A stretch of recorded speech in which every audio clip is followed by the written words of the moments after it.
Ikut tuh.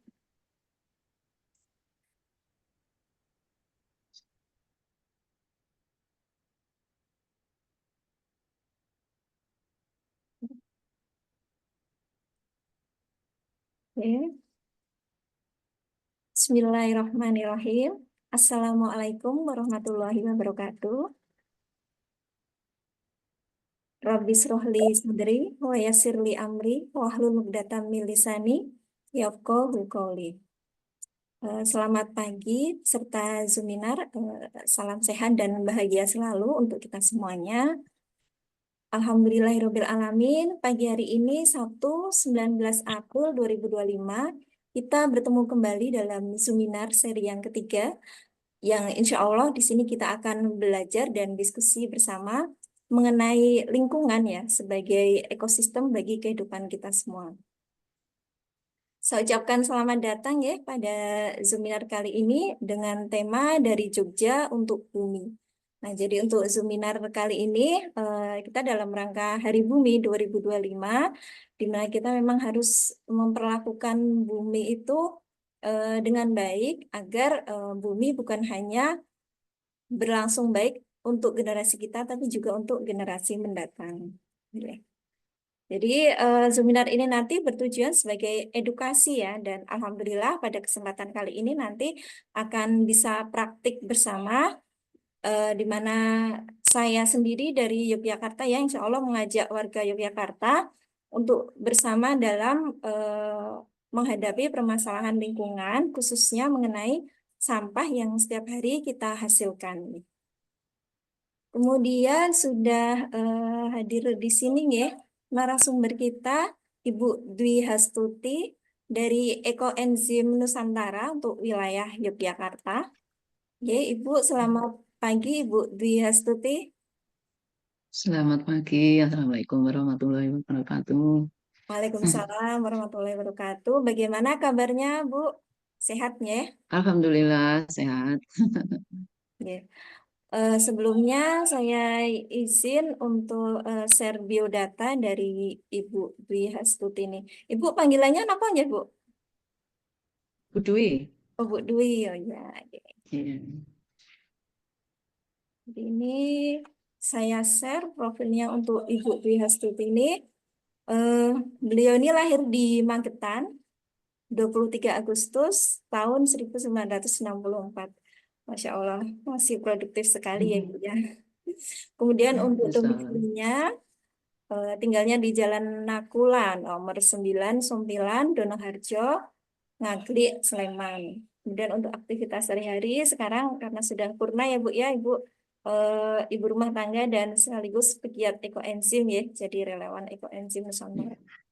Nah, kemudian untuk IG-nya nanti bisa teman-teman lihat di Dwi Dwi, Dwi ya, Dwi Sultan. Iya.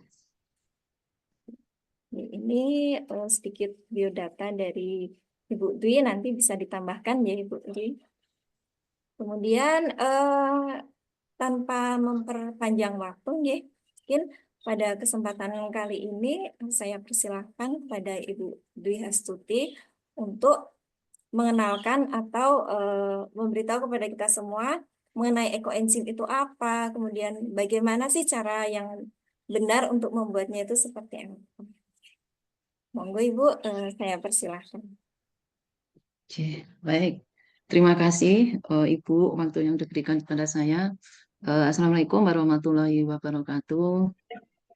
Para peserta Zoominar Series 3 yang saya hormati, di sini saya sebagai salah satu relawan ekoenzim dari Yogyakarta ditugasi memang untuk menyampaikan materi berkaitan dengan ekoenzim ini. Dan tema pada saat ini adalah ekoenzim mengekonomiskan sisa organik rumah tangga. Jadi seperti disampaikan di awal di pengantar bahwa memang kita ini dihadapkan permasalahan sampah gitu ya. Nah, bagaimana kita akan mengelola sampah itu? Dan salah satunya adalah bagaimana kita memanfaatkan limbah domestik rumah tangga ini menjadi suatu hal yang mungkin bisa bermanfaat. Sebelumnya saya izin share materinya dulu ya.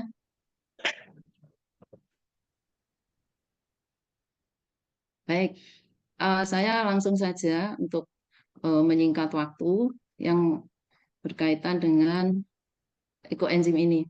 Jadi seperti disampaikan di awal bahwa dalam kesempatan ini bagaimana kita akan membuat ekoenzim, bagaimana pemanfaatannya.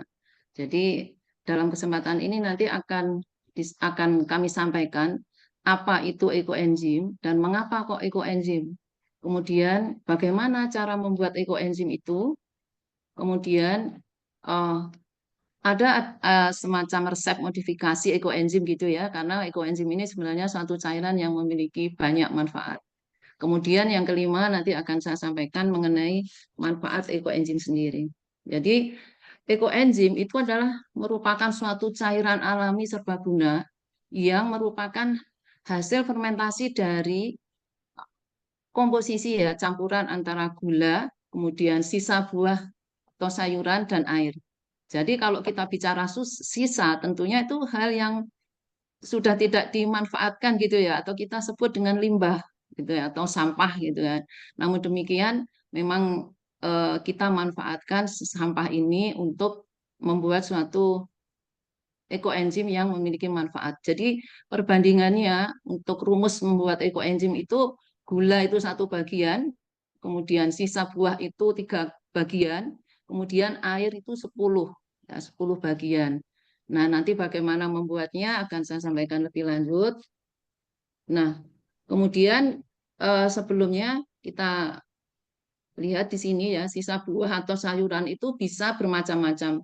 Bisa berupa kulit buah, kemudian potongan-potongan sayuran yang masih segar. Jadi misalnya ibu-ibu semua membuat sayur, kemudian ada limbahnya, misalnya kangkung, kemudian atau bayam, ataupun wortel dan sebagainya, itu pun juga kita bisa manfaatkan untuk membuat ekoenzim.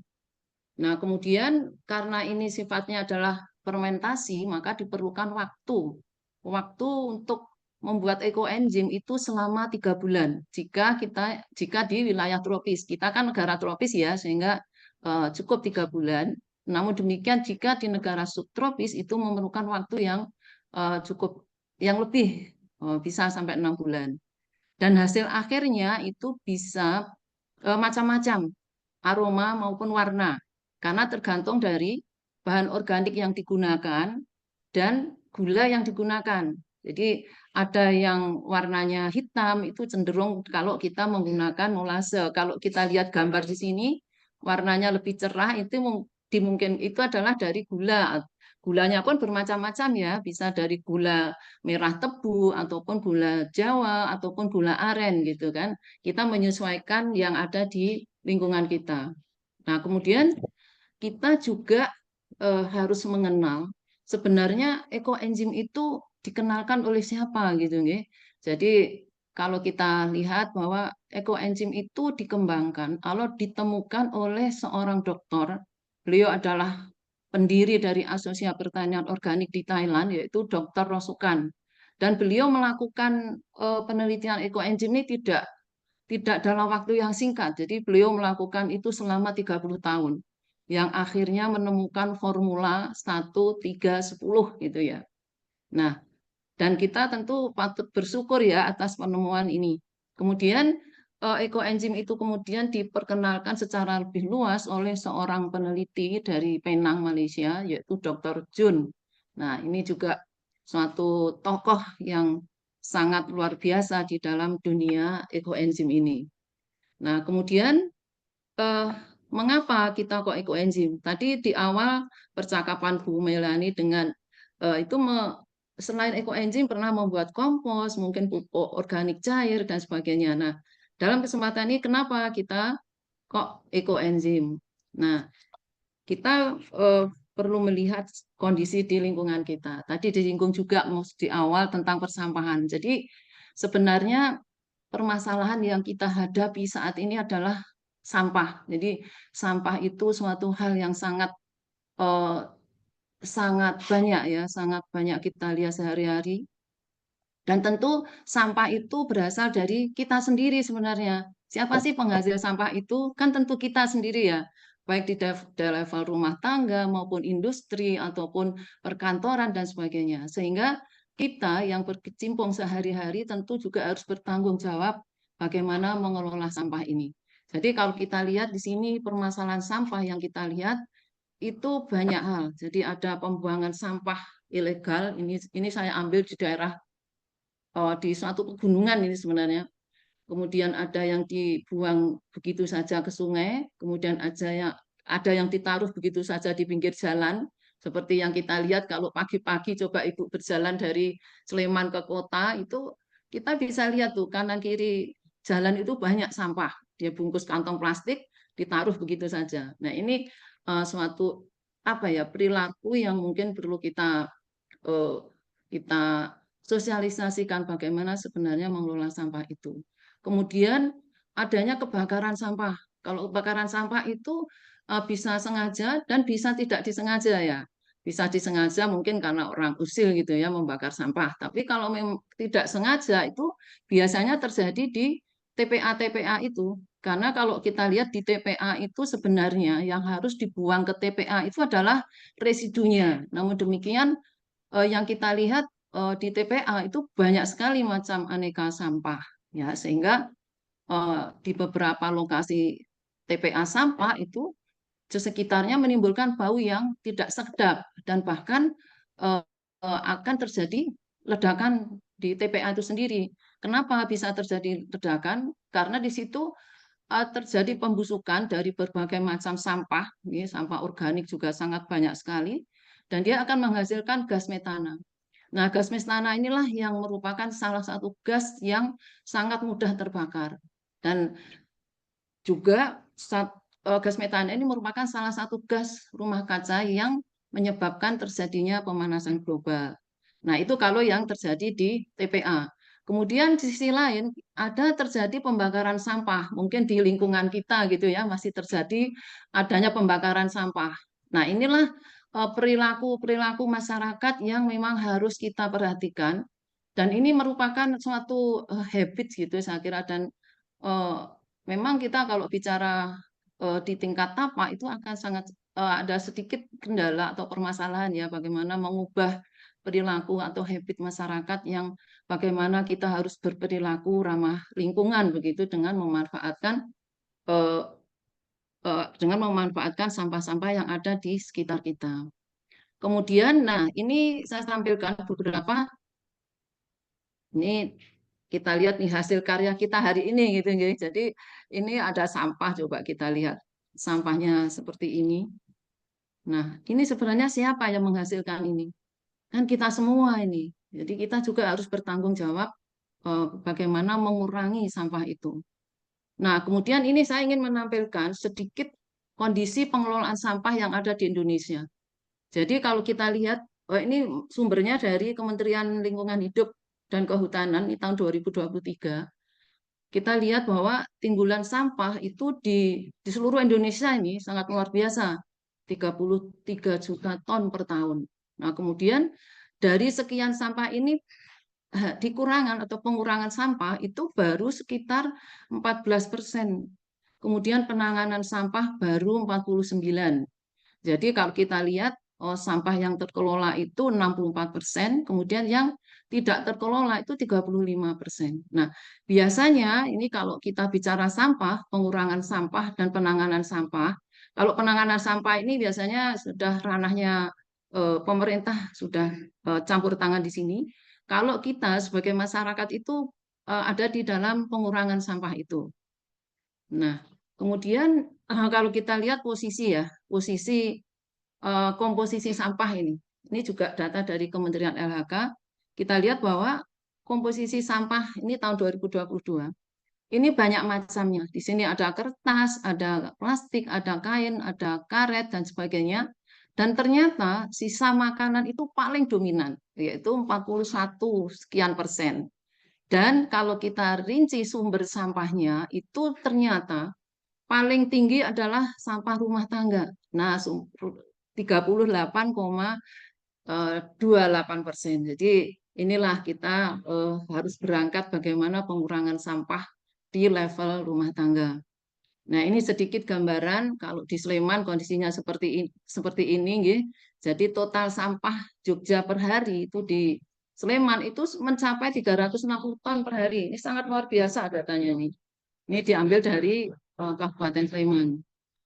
Kemudian ini adalah grafik atau kita lihat perkembangannya gitu ya. Jumlah timbulan sampah di Sleman itu sangat luar biasa ini berdasarkan estimasi pada tahun 2020 ke tahun 2021. Jadi sampah itu tidak berkurang. Dan ini bertambah sekian ton, 4,8 ton per hari. Dengan asumsi bahwa sampah itu per orang per hari menghasilkan 0,65 kilogram. Ini mungkin sesuai dengan standarnya masing-masing ya. Nah, sebenarnya ini penambahan yang kita prihatin ya, bagaimana kita bisa mengurangi atau bagaimana bisa nggak kita mengurangi timbulan sampah itu dari tahun ke tahun gitu. Nah, ini Bapak Ibu sekalian, kita lihat ya, tadi saya singgung TPA. Kita tahu bahwa TPA Piyungan itu kan ditutup ya, bahkan di Jogja itu dikatakan darurat sampah gitu ya, darurat sampah. Nah, ini juga kondisinya seperti ini. Kita lihat di Piyungan seperti itu, di Bantar Gebang ini kalau nggak salah di Bekasi ya, atau Jakarta ya Bantar Gebang itu. Nah, kemudian eh, jadi kondisi TPA-TPA yang ada sekarang itu seperti ini. Bahkan tahun kemarin kita mungkin mendengar ya beberapa TPA, kalau tidak salah lebih dari 15 TPA terbakar karena ya itu tadi terjadinya penumpukan sampah dan akhirnya menimbulkan munculnya gas metana. Nah, kemudian ini tadi sudah saya singgung, bagaimana sih sebenarnya pengelolaan sampah? Apa itu pengelolaan sampah? Jadi pengelolaan sampah itu adalah kegiatan yang sistematis, menyeluruh dan berkesinambungan. Jadi dua, meliputi pengurangan dan penanganan sampah. Nah, sebenarnya pengurangan sampah itu bisa kita lakukan sendiri, yaitu apa bentuknya? Misalnya kita beli makan soto ataupun bakso gitu ya, kita menggunakan tempat makan sendiri, kemudian kita ke pasar gitu menggunakan tas belanja sendiri, kemudian toko-toko misalnya seperti eh, Indomaret atau Alfamart atau dan sebagainya yang ada di wilayah Jogja ataupun bahkan level nasional itu ada pembatasan kantong plastik. Ya, jadi sekarang ini kan sudah dilakukan ya karena ada keputusan Menteri Lingkungan Hidup. Kemudian kita juga bisa membuat lubang biopori atau sampah dengan berbagai metode. Di sini ada metode Takakura. Nah, ini satu hal yang sekarang sudah banyak dikembangkan di lingkungan kita adalah bank sampah. Di tempat saya sendiri juga sudah ada bank sampah di level RT. Mudah-mudahan di tempat Bapak Ibu sekalian ini juga bisa dikembangkan lebih meningkat lagi terkait dengan bank sampah. Nah, ini yang nomor 7 inilah yang akan eh, kita diskusikan atau kita bicarakan pada kesempatan ini yaitu mengelola limbah domestik rumah tangga. Salah satunya adalah membuat ekoenzim yang bisa kita lakukan sehari-hari kapanpun dan dimanapun. Jadi pada prinsipnya adalah pengurangan sampah itu akan lebih efektif dan efisien jika kita lakukan di sumbernya. Namun demikian, eh, kita akan memberikan upaya untuk penyadaran, kemudian bagaimana kita melakukan pemahaman untuk melakukan perubahan perilaku dan budaya itu sangat eh, perlu effort yang kuat gitu ya. Karena hal yang kondisi ini hal yang tidak mudah gitu kita lakukan. Nah, di sisi lain program pengurangan sampah ini sebenarnya kalau kita lakukan bersama sudah merupakan suatu tekad yang kuat untuk melibatkan masyarakat sekitar. Tadi saya dengar Bu Meliana akan sangat bagus gitu ya kalau hal ini bisa disosialisasikan lebih luas kepada lingkungan kita masing-masing. Jadi eh, kemudian selain kenapa ekoenzim tadi berkaitan dengan sampah, yang kedua adalah manfaat dan peran ekoenzim itu sangat banyak sekali. Jadi dengan membuat ekoenzim itu tentu kita sudah berpartisipasi dalam mengelola sampah sehingga akan mengurangi beban yang kita teruskan ke TPA. Kemudian akan memberikan eh, apa namanya nilai ekonomis karena misalnya ekoenzim ini kita pakai untuk sabun, tentu kita akan mengurangi anggaran untuk beli sabun dan bisa mengurangi plastik dan sebagainya. Karena kalau kita lihat bahwa bahan-bahan kimia yang kita gunakan sehari-hari itu sebenarnya kalau kita lihat kandungannya mengerikan gitu ya. Namun demikian apa boleh buat ya, itu yang dihadapi kita semua. Dan bahkan untuk mengubah dari penggunaan bahan kimia menjadi yang ramah lingkungan itu juga memerlukan effort yang luar biasa. Jadi eh, kenapa kita kok ekoenzim itu harapannya kita bisa berpartisipasi bagaimana mengelola atau mengurangi sampah yang kita hasilkan sendiri. Karena dengan kita memanfaatkan limbah limbah rumah tangga ini ke dalam ekoenzim ini akan memberikan manfaat yang eh, banyak sekali nanti. Kemudian selain itu kita juga dengan membuat ekoenzim itu berpartisipasi mengurangi beban bumi yang sekaligus menerapkan gaya hidup minim kimia sintetis. Jadi kalau kita mulai dari diri kita sendiri, kemudian dari hal yang kecil, tapi kecil di pundak raksasa, jadi kan jadi besar ya ibu-ibu. Jadi marilah kita budayakan ini untuk mengelola lingkungan yang bisa kita lakukan. Dan yang paling sederhana ataupun yang paling gampang ya menurut saya juga ekoenzim ini salah satunya. Nah, kemudian bagaimana sebenarnya cara membuat ekoenzim itu sendiri? Nah, cara membuat ekoenzim itu ada beberapa langkah gitu ya, tahap. Jadi ada alat bahannya, kemudian nanti ada langkah-langkahnya itu seperti apa, kemudian bagaimana pemanenannya, kemudian bagaimana standar hasil dari ekoenzim itu. Nah, sebelum ke bagaimana membuat, ini alat-alat yang dibutuhkan itu adalah wadah plastik tertutup ya. Kemudian pisau itu tentu ada telenan atau gunting, gunting juga bisa. Gunting dan pisau. Kemudian timbangan, kemudian ada botol bekas nanti atau botol bekas boleh, botol baru boleh, tergantung kesediaan dari Bapak Ibu sekalian. Kemudian kertas lakmus ini opsional saja ya untuk mengukur pH-nya. Kemudian ada TDS ini juga opsional saja. Kemudian alat tulis. Di sini alat tulis gunanya untuk apa? Sebenarnya untuk pengingat kita. Jadi kapan nanti ekoenzim dibuat, kapan akan dipanen, dan gula yang dipakai apa, jenis BO-nya apa. Nanti kita tulis, kemudian kita tempel di wadahnya itu. Nah, ini adalah bahan pembuatan ekoenzim. Tadi bagiannya adalah 1, 3, 10. Jadi mengingat-ingatnya adalah 1 gula, 3 sayuran atau dan kulit buah, kemudian bagian air. Nah, kemudian bagaimana rumusnya yang disarankan untuk membuat ekoenzim ini. Jadi kita hitung, kita membuat, kita menggunakan volume wadah itu berapa. Misalnya kita menyiapkan wadah volumenya 10 liter. Nah, yang disarankan untuk volume maksimal air itu adalah 60% dari volume wadahnya. Jadi kalau Bapak Ibu sekalian memiliki wadah 10 liter, maka volume air itu adalah 60% dari volume wadah, sehingga maksimum adalah 6 liter. Nah, kemudian kalau 6 liter, berarti karena gulanya itu tadi 1, berarti gulanya 600 gram. Kemudian bahan organiknya berupa buah dan sayuran itu 1.800 gram. Jadi 3, 6, 1 gula 600 gram, kemudian 3 bahan organiknya 6 kali 3 jadi 18, 1.800 gram, kemudian airnya 6 liter. Nah, kemudian apa saja wadah yang diperkenankan untuk membuat ekoenzim ini? Ya, ini sangat disarankan untuk membuat wadahnya itu yang memiliki mulut lebar supaya memudahkan dalam memasukkan BO-nya, memanennya dan sebagainya.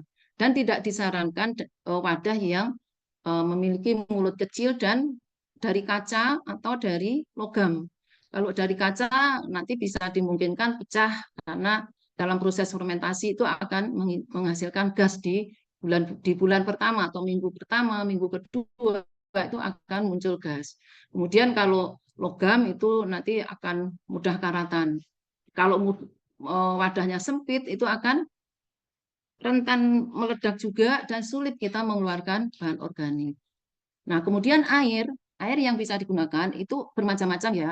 Bisa air isi ulang, kemudian air galon juga boleh, air pump, kalau air pump itu harus didiamkan selama minimal 24 jam supaya mengendap karena pump itu kadang kan banyak kaporitnya gitu ya, sehingga harus diendapkan. Air sumur bisa langsung kita gunakan, kemudian air buangan AC dan air hujan. Nah, air hujan itu harus yang langsung dari langit. Jadi tidak nampung di talang ataupun pipa dan lainnya. Karena nanti dimungkinkan takutnya ada kotoran-kotoran yang bisa menyebabkan kontaminasi dalam pembuatan ekoenzim. Nah, kemudian untuk gulanya itu ada macam-macam. Yang ada di sekitar Bapak Ibu aja, Bapak Ibu saja ya. Jadi kalau molase ya silahkan, gula merah tebu silahkan, gula aren ya silahkan, gula kelapa atau gula lontar. Dan tidak disarankan gula pasir. Namun demikian jika di suatu daerah itu sangat sulit menemukan berbagai macam jenis gula ini, adanya kok gula pasir itu ya. Jadi eh, itu bisa dimungkinkan menggunakan gula pasir. Tapi kalau di level Jawa atau apalagi di Sleman, wilayah Jogja sangat banyak sekali ya kita bisa dengan mudah menemukan macam-macam gula ini. Nah, kemudian sayuran apa yang bisa digunakan? Seperti apa sayuran dan buah itu yang bisa digunakan untuk ekoenzim? Yang jelas adalah gulanya, bahan organiknya itu yang busuk ya itu nggak boleh berulat atau berjamur itu juga nggak boleh. Kemudian yang sudah dimasak, misalnya pisang rebus itu ya kulitnya juga tidak bisa dipakai. Kemudian yang berminyak seperti kelapa, kemudian eh, apokat itu juga tidak disarankan. Kemudian yang keras ya seperti duren, kemudian salak itu juga eh, tidak disarankan untuk membuat ekoenzim. Nah, kemudian bagaimana kita memperlakukan bahan organik itu untuk pembuatan ekoenzim? Jadi buah dan sayuran itu sebaiknya dipotong ya kecil-kecil begitu, ya sesuai dengan kemampuan kita ya tentunya. Karena kalau kita potong kecil-kecil itu kan permukaannya akan lebih banyak, sehingga enzim-enzim yang keluar itu akan lebih banyak. Kemudian mengenai BO-nya, bahan organik, jadi semakin banyak jenis kulit buah atau sayuran yang kita gunakan itu akan memperkaya ekoenzim yang akan kita hasilkan. Nah, kemudian ada yang sering menanyakan, berapa sih sebenarnya perbandingan antara buah dan sayur gitu ya. Jadi kalau untuk uh, buah itu ada yang menyarankan 80% terdiri dari bahan organik buah. Kemudian yang 20% sayur, eh, limbah sayur ya, sisa-sisa sayur. Jadi seperti itu perbandingannya. Kemudian langkah-langkah pembuatannya nanti diharapkan Bapak Ibu sekalian sudah ini ya sudah menyediakan bahan-bahannya. Langkah pembuatannya wadah kita bersihkan. Kalau memang itu eh, bekas gitu ya, botol plastik bekas. Tapi kalau baru ya kita bersihkan saja. Kemudian diukur volumenya berapa. Kalau misalnya kita punya 10 liter, ya kita 6 liter. Kemudian dimasukkan air tadi. Boleh silahkan memilih salah satu air yang tersedia di lingkungan ibu-ibu sekalian. Jadi 60% kita tuang airnya, kemudian gulanya sudah kita siapkan, 10% dari berat air, kemudian kita masukkan ke dalam air, kita masukkan, ya. Kemudian buah yang sudah kita potong-potong tadi, kita masukkan ke dalam toples yang sudah kita siapkan. Nah, kemudian toples itu kita tutup rapat sampai panen itu sampai ke waktu 3 bulan. Nah, kemudian sebagai pengingat, tadi sudah saya sampaikan di awal, beri labelnya. Jadi tanggal pembuatan, tanggal panennya, gitu. Kemudian ada beberapa pendapat memang untuk pembuatan ekoenzim itu pada minggu-minggu pertama, kedua sebaiknya dibuka. Dibuka itu sebenarnya untuk mengurangi gas yang timbul ya, supaya tidak terjadi. Mungkin kalau pakai toples itu bisa menggelembung kadang-kadang tutupnya. Nah, itu dibuka aja sedikit bisa gasnya keluar. Tetapi tidak ada suatu keharusan untuk buka dan mengaduk. Nah, kemudian tidak ada juga untuk meremas bahan organik gitu ya. Karena nanti selama 3 bulan itu bahan organiknya akan sudah menjadi empuk gitu. Sehingga kalau kita panen ampasnya juga sudah empuk. Kalau kita mau buat ampas ekoenzimnya nanti bisa langsung kita buat dikemas pakai plastik vakum gitu. Kemudian untuk wadah, usahakan tertutup serapat mungkin. Karena kalau tidak, nanti dimungkinkan ada lalat masuk. Mending kalau lalatnya BSF ya, sehingga kita dapat maggot gitu. Tapi kalau nanti yang masuk itu jenis lalat lainnya, tentu akan menimbulkan kontaminasi, sehingga ekoenzim yang kita hasilkan itu kadang bisa berbau got, kemudian muncul jamur-jamur yang tidak kita inginkan, warnanya hitam biasanya kalau terjadi kontaminasi. Nah, kemudian bagaimana menyimpannya? Nah, untuk penyimpanan ini juga menjadi suatu hal yang sangat penting untuk menghindari terjadinya kontaminasi. Jadi, tempatkan wadah itu jangan sampai kena sinar matahari langsung. Kemudian kita atur tempat yang memiliki sirkulasi udara yang baik. Kemudian jauhkan dari WiFi, WC, tong sampah, dan tempat-tempat yang berbahan kimia. Ini untuk menghindari adanya kontaminasi tentunya. Nah, kemudian uh, tadi kalau kita menggunakan ekoenzim itu kita sudah tersedia ya jumlah BO-nya. Tapi ada tips, ada cara bagaimana kalau seandainya Bapak Ibu sekalian itu akan membuat ekoenzim tetapi bahan organiknya tidak mencukupi gitu ya. Jadi misalnya kita sudah menyiapkan gulanya, kita sudah menyiapkan airnya, bahkan kita sudah mencampur air dan gula itu dalam satu wadah. Nah, kemudian bahan organiknya kita ini belum cukup. Misalnya kita wadah 3 liter misalnya, 3 liter volume kita pakai kalau kita hitungan sebenarnya 1,8 gitu. Jadi kita bisa bulatkan ke 2 liter misalnya. Kemudian bahan organiknya kan 600. Kemudian kita baru punya misalnya 400. Kan kurang 200.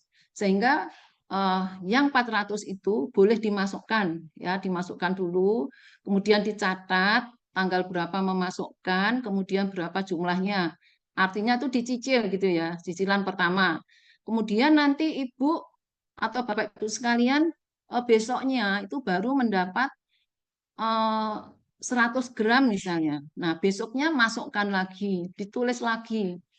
Nah, misalnya 100, kemudian baru hari ketiga, cicilan ketiga baru lunas. Nah, itu dimungkinkan ya Ibu-ibu sekalian. Kemudian setelah lunas itu nanti menghitungnya atau menulisnya di label itu pada saat tanggal pelunasan. Jadi terakhir gitu ya. Nah, itu menghitungnya untuk menghitung waktu fermentasinya sampai 3 bulan. Jadi seperti itu. Ada semacam kelonggaran-kelonggaran atau bukan kelonggaran ya, tip-tip untuk membuat ekoenzim jika bahan organik itu tidak tersedia secara langsung di kita. Bahkan misalnya kalau Ibu pengen membuat dalam skala besar, kita boleh kok ke misalnya ke toko-toko. Saya pernah ke Superindo minta kulit buah, kemudian ke toko buah nanas itu di pinggir jalan itu kan kita beli nanasnya, kita minta kulitnya, kemudian ke tukang rujak, ke tukang jus dan sebagainya. Kita bisa eh, berkomunikasi dengan mereka untuk memanfaat kulitnya daripada tidak diolah begitu ya. Kemudian pemanenannya. Nah, ini bagaimana cara memanennya? Ini setelah 3 bulan, 90 hari, ekoenzim itu sudah kita siap untuk dipanen. Nah, kemudian hal yang harus diperhatikan bahwa di dalam pembuatan ekoenzim itu terkadang muncul jamur. Muncul jamur itu yang harus kita waspadai. Jika jamurnya itu warnanya putih, kemudian halus, kalau dipegang itu kadang-kadang ambiar gitu ya, itu tidak ada masalah, bagus. Yang perlu kita waspadai adalah jika di dalam membuat ekoenzim itu muncul jamur yang seperti lilin itu warnanya hitam dan berbau itu ada suatu kontaminasi. Nanti ada perlakuannya bagaimana untuk memperlakukan ekoenzim jika terjadi kontaminasi. Jadi nanti ekoenzim itu sudah waktunya dipanen, dibuka tutupnya gitu ya, kemudian disaring, disaring. Atau kalau pakai ini yang volume wadahnya besar itu biasanya itu kan nanti biasanya mengendap ya, ada lapisan yang bening, kemudian nanti ada bawahnya itu apa namanya ya, ampasnya yang lembut juga ada.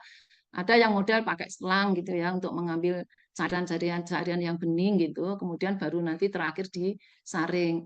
Nah, kemudian setelah disaring itu nanti di wadah ditaruh di botol-botol seperti ini. Seperti itu. Kemudian ini pengemasannya. monggo Ibu sesuaikan dengan kondisi masing-masing. Asal setelah dipanen itu juga ditutup rapat. Nah, kemudian untuk eh, bagaimana kualitas ekoenzim itu sebenarnya kalau kita bicara pH itu di bawah 4 ya, karena dia asam sifatnya. Dan aromanya tuh segar Ibu-ibu sekalian. Jadi khas fermentasi, tapi baunya beda loh. Kalau kita menggunakan molase, bagaimana menggunakan gula merah itu berbeda pengalaman saya. Nah, ini beberapa manfaat ekoenzim ya, banyak sekali. Nanti mungkin materi akan di-share ya supaya nanti bisa dibaca karena ini banyak sekali manfaat yang harus disampaikan karena nanti juga ada praktek. Jadi mungkin nanti saya tidak menyampaikan secara keseluruhan manfaatnya karena masih banyak sekali sebenarnya. Manfaat ekoenzim itu bisa untuk apa? Kesehatan, untuk kebutuhan kita sehari-hari. Nah, ini kalau resep modifikasi itu sebenarnya intinya kita tuh menggunakan F2, membuat F2 atau kalau mau ditambah dengan bahan organik itu dengan lerak itu yang pernah dilakukan. Penambahannya berapa? Satu bagian lerak kering, biji-biji lerak tanpa biji ya ini bisa di apa? Disesuaikan ibu-ibu sekalian aja. Kalau masih awal ya sebaiknya memakai ekoenzim dulu lah bagaimana memperlakukan ekoenzim, membuat ekoenzim itu supaya lebih supaya bisa baik dulu baru kita menggunakan modifikasi-modifikasi yang lainnya. Kalau ekoenzim aromatik silakan boleh dicampur jeruk, kemudian kulit jeruk dan sebagainya. Ini nanti kalau membuat ekoenzim aromatik itu BO-nya satu bagian ya satu bagian dari volume ekoenzim. Jadi kalau ekoenzimnya 1 liter, kemudian bahan aromatiknya 1%-nya, kemudian difermentasi lagi menjadi 1 bulan kemudian. Nah, itu nanti baru bisa dipanen namanya ekoenzim. Kalau saya sih menyebutnya F2-nya dari ekoenzim. Nah, ini tadi ya bagaimana untuk memperbaiki ekoenzim jika terjadi kontaminasi. Perlakuannya adalah ekoenzim itu ditutup rapat, kemudian dijemur di matahari selama 30 menit. Nah, kita lakukan itu selama 3 hari. Kemudian kita periksa setelah 7 hari bagaimana gitu ya. Kalau selama 7 hari itu sudah membaik, tentu itu sudah memenuhi kualitas. Namun demikian kalau dilakukan itu ternyata masih terjadi bau yang kurang sedap dan sebagainya, ya nggak usah khawatir Bapak Ibu sekalian. Jadi boleh kita eh, buat kompos dan sebagainya. Kemudian ini juga sama saja ya, bagaimana kalau ada kontaminasi ekoenzim itu disebabkan oleh hal-hal yang lain. Jadi seperti itu. Tapi selama membuat, alhamdulillah saya nggak pernah terjadi kontaminasi. Kemudian, nah ini, apabila bau got ini ya tadi tidak hilang selama kita jemur, maka ya kita ikhlaskan sajalah untuk hal yang lain gitu. Kemudian informasi tambahan ini, Bapak Ibu sekalian, kalau kita membuat ekoenzim itu banyak yang kita peroleh, kita banyak yang kita dapat. Yang pertama jamur putih, kemudian ada ini yang tebal, ini namanya mama enzim. Mama enzim. Ini biasanya kalau banyak penggiat ekoenzim itu kalau dapat ekoenzim bilangnya bonus begitu ya. Jadi ini tidak selalu kita dapatkan pada saat kita membuat ekoenzim. Saya sudah berapa tahun membuat ekoenzim baru 3 kali mendapatkan mama enzim ini. Jadi dia seperti jelly gitu ya. Dan ini sangat banyak sekali manfaatnya. Nah, ini jamur putih yang muncul itu biasanya ada yang nyebut jamur pitara namanya. Tapi karena saya bukan orang pejamuran, jadi saya tidak tahu yang sesungguhnya seperti apa jamur yang disebut pitara, kemudian jamur yang lainnya seperti apa. Nah, kemudian ini Bapak Ibu sekalian, manfaat ekoenzim. Jadi banyak sekali ya manfaatnya ternyata untuk kehidupan kita sehari-hari, untuk kesehatan, untuk air, udara, dan tanah, dan bahkan untuk pertanian. Nah, ini antara lain untuk kehidupan sehari-hari, untuk pembersih lantai, ini bisa dicampur di sabun yang biasa kita gunakan untuk ngepel, atau bahkan hanya ekoenzim saja plus air juga sudah bagus gitu. Kemudian untuk pembersih rumah tangga secara alami, untuk campuran deterjen, atau kita membuat sabun sendiri, kemudian untuk pembersih alami, untuk kamar mandi, kemudian untuk sabun cair alami gitu ya. Saya juga sudah membuat produk-produk turunan dari ekoenzim ini. Kemudian untuk membersihkan pestisida pada sayur. Nah, ini sangat penting Bapak Ibu sekalian. Jadi kalau ibu-ibu sekalian itu belanja di pasar, sayur-sayur yang dihasilkan di pasar itu kan berasal dari pegunungan. Saya sudah penelitian di pegunungan bahwa sayur-sayur itu banyak mengandung pestisida di sana. Saya penelitian di kawasan Merbabu, sampai 3 bulan saya nggak bisa makan sayur karena saya tahu persis pestisida yang digunakan sangat mengerikan. Kemudian saya mengenal ekoenzim, alhamdulillah. Jadi sebelum saya memasak sayur yang dari pasar, yang dari pegunungan, itu saya rendam dengan ekoenzim selama 15 menit. Nah, ini ya saya ya yakin saja dengan ekoenzim bisa membersihkan pestisida. Ini betul-betul terjadi, Bapak Ibu sekalian. Hampir 6 bulan saya nggak bisa makan sayur. Karena saya melakukan penelitian di sana. Sangat luar biasa pemanfaatan pestisida. Apalagi kentang. Kentang itu sangat banyak sekali pestisida yang digunakan. Nah, kemudian untuk perawatan diri itu bisa untuk sikat gigi, ya, mengganti odol. Ada teman saya yang menggunakan untuk pasta gigi itu hampir 1 tahun lebih dia menggunakan ekoenzim tanpa pakai odol, Bapak Ibu sekalian. Nah, kemudian untuk masker, kemudian untuk kumur-kumur, kemudian untuk dicampurkan ke sampo atau mandi, sabun mandi dan sebagainya, banyak sekali. Nah, ini tadi yang jamur itu bisa untuk masker, kemudian untuk kalau mama enzim itu bisa untuk masker juga, kemudian untuk bagian yang pegel-pegel itu bisa juga dipakai untuk kompres ya, untuk kompres. Nah, kemudian untuk kesehatan banyak sekali ini juga untuk detox itu kita rendam kaki gitu ya, rendam kaki dengan mencampurkan ekoenzim itu 30 mili ke dalam baskom, kemudian kita rendam kaki kita ya, itu untuk detox, kemudian untuk hand sanitizer, kemudian untuk mandi dan sebagainya. Kemudian untuk luka, ini saya sebenarnya nggak tega lihat gambar ini.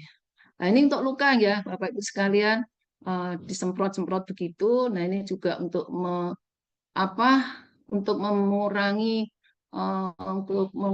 luka-luka ataupun alergi atau yang terjadi di kulit kita. Ini juga saya juga sudah mengalami seperti ini, gatal-gatal. Saya kasih ekoenzim, alhamdulillah juga sudah membaik. Kemudian digigit serangga, saya juga pernah mengalami. Saya kasih ekoenzim, alhamdulillah juga bisa mengurangi sakit dan bahkan bisa sembuh. Kemudian ini sangat luar biasa bahwa ekoenzim itu ternyata sebagai penghasil ion negatif yang sangat bermanfaat untuk lingkungan kita. Kemudian ini juga ada yang membuat ranjang ekoenzim, jadi diletakkan di bawah tempat tidur gitu ya, sehingga ini akan memperbaiki kualitas tidur gitu. Kemudian kalau ada gangguan di kesehatan, misalnya sesak napas, itu juga bisa membantu. Kemudian ekoenzim ini juga bisa mengurangi radio elektromagnetik di rumah. Jadi ada teman saya, Bapak Ibu sekalian, jadi kalau anak-anak kita atau kita sendiri banyak berkecimpung dengan laptop, itu ternyata dia melakukan uji. Jadi kalau laptop tanpa ekoenzim dan ada ekoenzim di sampingnya, hanya ditaruh botol aja di sampingnya. Jadi begitu ekoenzim di botol ditaruh di samping laptop itu ternyata juga mengurangi radiasi elektromagnetiknya. Jadi ini sangat sangat luar biasa ya manfaatnya. Kemudian untuk udara dan air tentu ini juga akan meningkatkan kualitas udara air. Contohnya waktu Jakarta itu kualitas udaranya sangat menurun beberapa mungkin tahun yang lalu ya atau 2 tahun yang lalu itu ada komunitas kami itu komunitas ekoenzim itu menyemprotkan beberapa ratus liter itu ke udara di wilayah Jakarta. Jadi ini memang sangat bermanfaat dan mungkin di lingkungan kita juga kita bisa melakukan untuk meningkatkan kualitas udara dengan menyemprotkan ekoenzim di sekitar kita. Nah, kemudian selanjutnya bisa ekoenzim ini juga untuk menyemprotkan di kandang-kandang ternak gitu ya. Itu bisa mengurangi bau kotorannya. Nah, ini. Jadi kalau Bapak Ibu sekalian misalnya memiliki kandang kambing gitu ya, untuk mengurangi aroma kotorannya itu di udaranya disemprotkan. Disemprotkan gitu di sekitarnya. Itu akan mengurangi aromanya yang kurang bagus. Kemudian untuk air itu juga meningkatkan kualitas air. Nah, ini beberapa hari yang lalu komunitas ekoenzim Sleman juga dalam rangka halal bihalal sepertinya ini ya Bu Female yang melakukan kegiatan menuang ekoenzim itu ke sungai. Harapannya apa? Kita bisa meningkatkan kualitas air sungai. Karena air itu kan mengalir ya, mengalir kemana-mana. Sehingga kalau kualitasnya bagus, tentu masyarakat juga akan merasakan manfaatnya. Nah, kemudian ini juga penuangan danau itu di Bali itu juga sangat bagus sekali ini untuk ekoenzim itu untuk memperbaiki kualitas air danau. Kemudian juga ini untuk menjernihkan kolam ini sudah dilakukan oleh Pak Joni ya, di Pak Joni itu di Batam.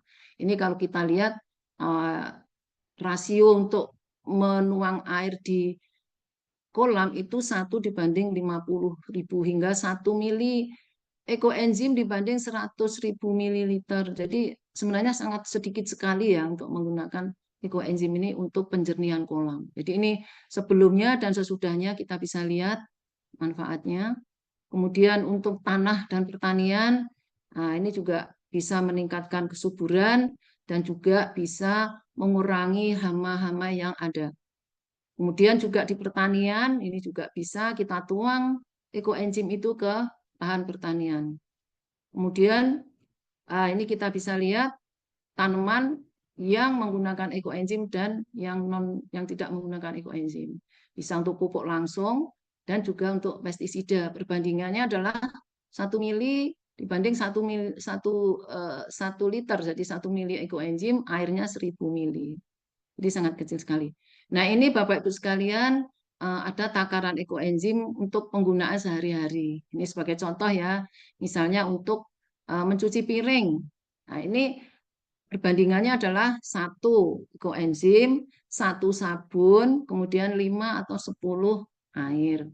Ini nanti mungkin bisa dipelajari sendiri untuk aplikasi di dalam kehidupan kita sehari-hari. Nah, ini Bapak Ibu sekalian yang perlu kita pahami bahwa tujuan utama membuat ekoenzim adalah untuk menyelamatkan bumi dan beribu manfaat dari ekoenzim itu sebenarnya hanyalah bonus ya. Jadi prinsipnya kita itu bagaimana mengelola sampah, bagaimana mengurangi sampah di lingkungan kita, dan bagaimana upaya kita itu bisa menyelamatkan bumi. Jadi manfaatnya itu adalah bonus, manfaat yang sangat luar biasa untuk melestarikan bumi untuk anak cucu kita. Karena semoga saja dengan kita membuat ekoenzim atau bagaimana mengelola lingkungan kita itu bisa memberikan ruang kepada anak cucu kita supaya juga bisa merasakan manfaatnya. Dan marilah kita membuat ekoenzim itu kita lakukan dengan hati yang tulus, yang ikhlas, yang betul-betul saya katakan tanpa pamrih begitu ya. Nah, satu hal yang perlu kita tanamkan dalam diri kita sendiri bahwa sebenarnya ekoenzim itu tidak diperjualbelikan. Jadi karena ini ya suatu kepedulian kita saja sebenarnya ke dalam lingkungan. Tapi kalau kita lihat di masyarakat banyak ekoenzim yang diperjualbelikan. Itu mah tergantung dari masing-masing saja. Gitu. Nah, itu Bapak Ibu sekalian yang bisa saya sampaikan secara materinya atau secara teoritisnya. Mudah-mudahan bisa memberikan pencerahan dan manfaat untuk kita semua. Dan satu hal yang perlu saya sampaikan bahwa walaupun saya menyampaikan materi di sini bukan berarti saya ini yang ahlinya bukan, karena saya juga masih banyak belajar untuk membuat ekoenzim ini menjadi lebih baik dan lebih baik lagi. Dan barangkali ada Bapak Ibu sekalian peserta yang lebih memahami tentang ekoenzim, nanti jika ada hal yang kurang ataupun ada yang kurang pas saya sampaikan, mari kita bersama-sama untuk memperbaikinya. Mungkin itu Ibu yang bisa saya sampaikan. Eh, kita lanjutkan ke praktek begitu nggih? Mungkin itu saya akhiri dulu dalam penyampaian materinya. Assalamualaikum warahmatullahi wabarakatuh. Waalaikumsalam warahmatullahi wabarakatuh. Terima kasih Ibu Dwi. Masya Allah penjelasannya sangat lengkap sekali, ya Ibu. Ya, monggo Ibu bisa ini untuk prakteknya. Praktek. Nggih. Sebelumnya nih untuk teman-teman peserta, Ibu Mailani, Mbak Rizky, Mbak Ruwaida, Mbak Rina, apakah ada yang ingin bergabung untuk ini ya, untuk praktek ya? Kemarin sudah saya share ya untuk perlengkapannya, dari bahan dan alatnya. Mbak Ibu Melani, mungkin mau Hmm, ikut belum, praktek Ibu? belum, belum. Oh Saya belum belum. siap. Belum. Oh iya, iya. Nanti sibuk sekali saya. Oh ya, Nanti Baik. saya lihat-lihat dulu, nanti saya praktekkan di rumah. Kalau ada bapak saya WA. Oke. oh iya, iya, iya. Iya. Baik, baik. Langsung praktek saja. Iya, monggo Ibu. Iya. Baik, ibu-ibu sekalian, ini dalam kesempatan ini akan dilanjut dengan praktek. Jadi langkah-langkah sudah saya sampaikan. Jadi yang perlu disiapkan tadi alat ya, saya pikir eh, alat ya tentang apa namanya botol dan sebagainya, kemudian peso dan sebagainya. Nah, dalam kesempatan ini saya sudah menyiapkan eh, bahannya, yaitu toples. Jadi ini dalam kesempatan ini saya menggunakan toples yang volumenya 3 liter. 3 liter sudah saya isi dengan air 2 liter. 2 liter. Yang seharusnya kalau lihat rumusnya harusnya 1,8 begitu ya, tapi saya bulatkan ke 2 liter karena saya biasanya kalau sosialisasi mesti menggunakan toples ini karena kecil saja supaya mudah dibawa gitu. Jadi 3 liter, ini 3 liter saya isi dengan air sebanyak 2 liter. Ini sudah saya siapkan. Kemudian di sini saya menyiapkan dua jenis gula, yaitu molase. Molasenya ini 200 gram, 200 gram sudah saya timbang gitu ya. Kemudian saya yang kedua menyiapkan gula. Gula ini gula merah tebu, GMT gula merah tebu. Gula merah tebu. Kemudian setelah itu saya juga sudah menyiapkan bahan organiknya. Ini bahan organiknya saya siapkan dan sudah saya potong-potong. Sudah saya potong-potongkan seperti ini. Jadi ini yang saya gunakan sebanyak 7 jenis bahan organik, yaitu ada kulit buah naga, kemudian ada pisang, kulit pisang, kemudian ada jeruk, ini ada jeruk, kemudian ada apel, kemudian ada pepaya dan pir. Kebetulan jeruknya ini saya menggunakan dua jenis jeruk. Jadi kalau kita menghitung bahan organik itu walaupun jeruk, tapi kita hitung masing-masing gitu ya. Kita hitung sendiri-sendiri karena enzimnya yang keluar akan berbeda-beda. Jadi ini ada saya menggunakan jeruk peres dan eh, satu lagi namanya jeruk gerga katanya ini. Jadi saya menggunakan dua jenis jeruk ini, 7 jenis bahan organik, 7 jenis tanaman. Dan dalam kesempatan ini saya tidak menggunakan sayur karena saya nggak masak nih Bu ini. Jadi ini konsumsi saya setiap hari buah-buahan tiap pagi dan alhamdulillah selama ini saya memang banyak mengkonsumsi buah jadi banyak yang bisa saya apa namanya buat untuk enzim. Kalau sayur memang saya sangat jarang sekali. Walaupun kalaupun sayur saya karena biasanya masak tuh hanya wortel, labu siam, kemudian kacang panjang itu sangat terbatas banget. Kemudian saya sudah siapkan tiga-tiganya ya, air juga sudah, kemudian gula sudah. Nah, dalam kesempatan ini saya akan menggunakan yang gula merah tebu saja. Jadi gula merah tebu. Nah, sebelumnya tadi saya sampaikan, ibu-ibu sekalian, kalau menggunakan wadah yang itu harus kita bersihkan dulu. Tapi kalau wadahnya sudah sering dipakai untuk membuat ekoenzim, tidak harus bersih-bersih juga tidak apa-apa karena bekas-bekas bahan organik yang ada di sini itu juga bisa mempercepat proses fermentasi. Jadi saya menggunakan gula merah ini, gula merah tebu gitu ya, yang sudah saya timbang. Nah, ini gula akan saya masukkan. Ya, bisa kelihatan nggak ya? Ini gula saya masukkan ke dalam toples. Nah, begini. Kemudian ini kan lalu ya tidak langsung bersatu dengan air begitu ya. Tidak ada masalah. Kita nanti bisa aduk-aduk gitu. Ini saya aduk supaya bisa larut gitu. Karena kalau gula merah tebu yang saya punya ini tidak keras, jadi dia gampang larut. Kalau menggunakan eh, molase, molase seperti ini. Nah, ini kan kalau kita menuangkan ke wadah, kan masih ada yang tersisa di wadah ya. Nah, ini biasanya ibu-ibu itu otomatis akan di bawah keran akan masuk. Padahal itu yang pernah saya lakukan di awal. Padahal itu salah kan ya. Jadi kalau ini dimasukkan, ini belum bersih, jadi kita membersihkan pakai air yang ada di toples ini. Sehingga tidak menambah volume air. Itu waktu saya belajar di awal, begitu masih nempel, saya langsung ngambil air lain, saya masukkan. Wah, salah ya berarti. Akhirnya saya ulangi lagi membuat ekoenzimnya. Ini yang hal yang harus diperhatikan untuk pemula ya. Pemula itu kadang-kadang ibu-ibu tuh refleks gitu loh. Oh, nah, untuk membersihkan kita ambil air masukkan. Nah, itu padahal sebenarnya itu kalau kita membersihkan ya pakai air yang sudah kita ukur ini untuk membersihkan molase dari wadahnya. Ibu izin Kemudian sambil setelah bertanya boleh Bu? ya, Izin sambil boleh bertanya. silakan. Itu Ya, kan tadi itu kan kalau molase itu kan bentuknya cair gitu ya. Bentuknya kan iya. cair ya. Nah, itu sekalian dihitungkan untuk airnya atau gimana, Bu? Misalnya tadi Enggak, jadi airnya 2 liter gitu ya. Terus kemudian molasenya liter atau 200. gram ya. Nah, itu untuk mengurangi Iya. juga nih ukurannya. Enggak, karena begini, jadi molase ini kan bentuknya cair tapi kental.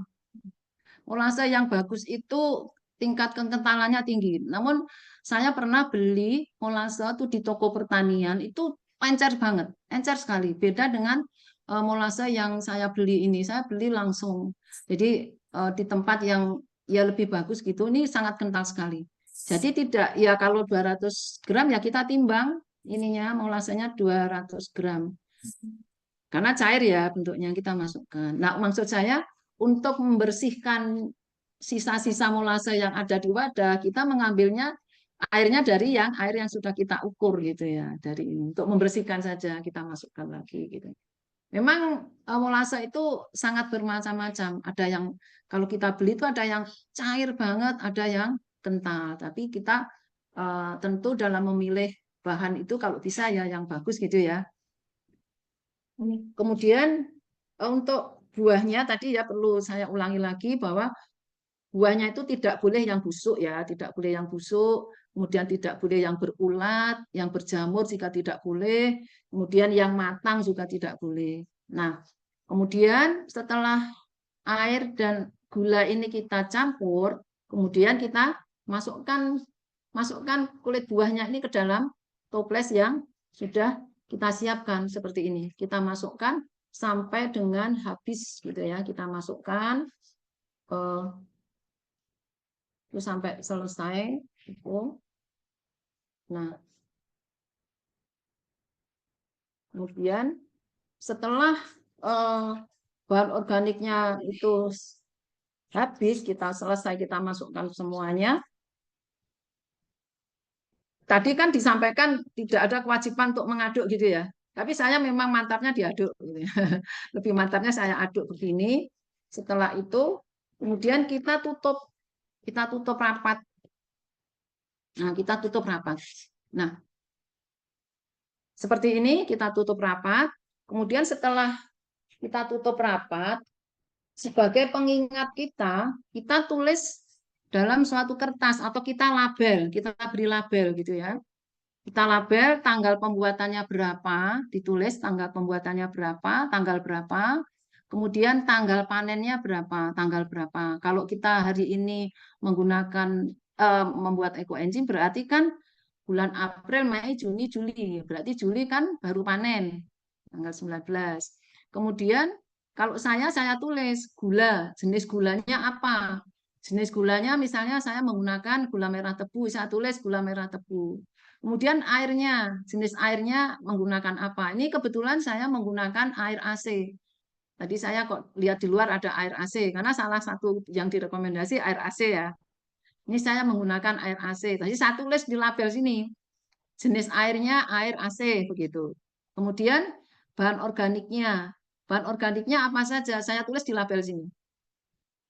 Jadi nanti supaya ini sebagai pengingat kita saja dan kita bisa membandingkan hasil. Jadi kalau kita misalnya hari ini saya menggunakan 7 jenis bahan organik. Kemudian suatu saat kita menggunakan yang lebih banyak lagi. Nah, kalau kita catat ini, kita catat, mungkin nanti bisa kita bandingkan ya kalau dengan 7 jenis buah seperti apa hasilnya, kalau 15 jenis buah seperti apa. Nah, itu bisa kita telusur lah, kita bisa telusur. Nah, kemudian lebih lengkap lagi ditulisnya begini. Airnya AC, kemudian berapa liter, gulanya berapa, BUD-nya berapa. Ini nanti kita, kalau saya senangnya saya masukkan di plastik begini, karena untuk mengurangi takutnya kalau kena kotor gitu ya, kadang nggak terbaca. Jadi kalau saya taruh di plastik klip gini, kemudian saya isolasi seperti ini, saya tempel begini. Nah, ini sudah selesai begitu. Nah, kemudian kita simpan di tempat yang banyak sirkulasi udaranya, tidak terkena langsung paparan sinar matahari.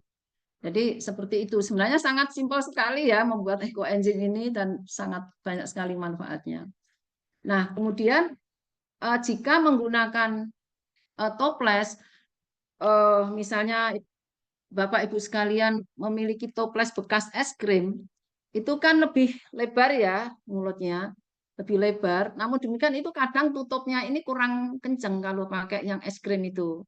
Nah, supaya dia kenceng, supaya dia rapat, bagusnya dikasih lakban sini, dikasih lakban untuk menghindari adanya lalat masuk. Ini pengalaman saya menggunakan toples yang bekas es krim ini. Ternyata setelah saya panen itu banyak magotnya di dalam itu, banyak magotnya. Saya heran juga, memang saya belum budidaya maggot ya. Oh, ternyata maggot itu bisa hidup di air, di ekoenzim. Itu banyak sekali magotnya. Dan baunya itu bau susu. Waduh, ini gimana ya? Tapi ya sudahlah, saya pakai untuk tetap saya pakai untuk keperluan tanaman saya yang ada di sekitar rumah saya ini menggunakan ekoenzim semua. Jadi itu apa namanya? Beberapa hal yang perlu diperhatikan mengenai wadah. Jadi begitu. Mungkin itu sudah selesai ya. Jadi ini prakteknya sederhana sekali. Yang jelas yang perlu kita perhatikan itu sebenarnya bagaimana kalau kita itu membuat ekoenzim mengumpulkan bahan organiknya ya. Kadang-kadang kita tidak bisa sekaligus bisa mengumpulkan itu. Tapi banyak hal yang bisa kita lakukan.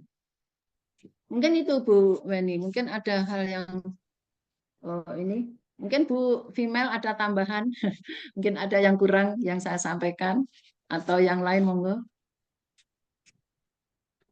Terima kasih Bu Dwi.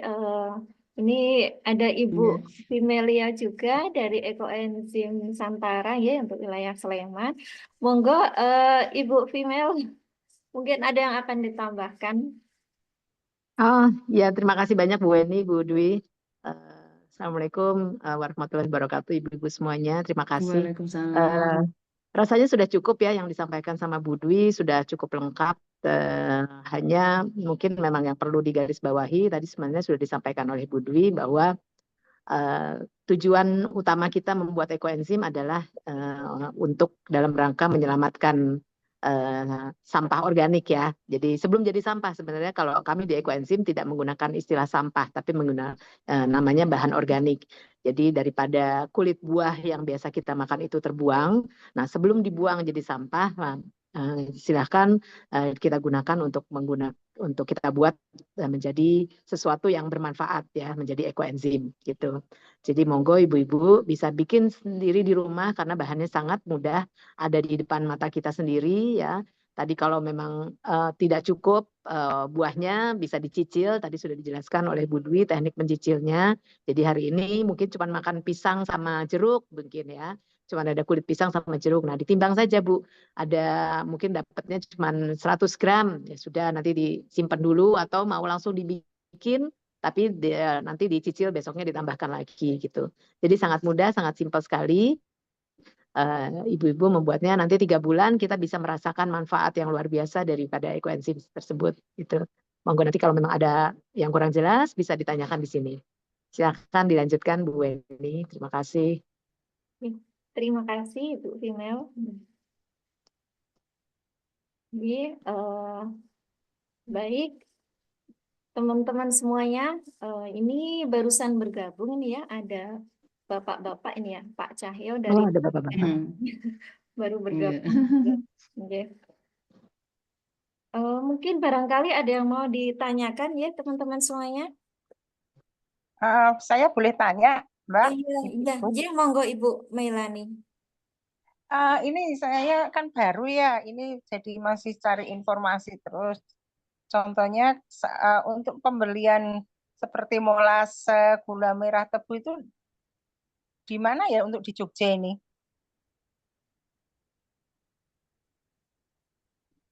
Ya. Izin ya Bu Dwi, Bu Female. Kalau saya pernah membeli molase itu di toko pertanian, Ibu.